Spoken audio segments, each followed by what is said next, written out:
સુરત શહેરમાં સસ્તાની લાહીમાં લોકો ઠગોથી છેતરાતા હોવાના અનેક કિસ્સા સામે આવી ચૂક્યા છે।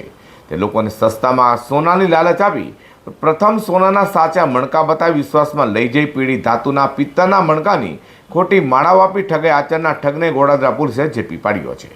સુરતમાં ફરી એક ઠગાઈની ઘટના સામે આવી છે, જેમાં લોકોએ લાલચમાં આવી સસ્તાની લાહીમાં નકલી સોનું ખરીદી લીધું હતું।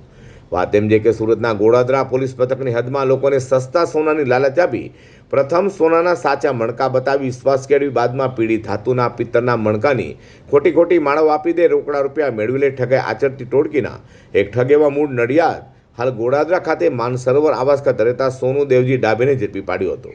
તેની પાસેથી રોકડા રૂપિયા સાથે ઝડપી પાડી ગોડાદરા પોલીસ મથકમાં નોંધાયેલા ગુનાનો ભેદ ઉકેલી કાઢ્યો હતો। તો રીટાની ટોળકી ખોદકામ દરમિયાન તેઓને સોનાનો જથ્થો મળ્યો હોવાનું અને સોનું સસ્તામાં વેચવાનું હોવાનું કહી ઠગાઈ આચરતા હોવાની કબૂલાત કરાઈ હતી। હાલ તો ગોડાદરા પોલીસે રીટાની વધુ પૂછપરછ હાથ ધરી છે।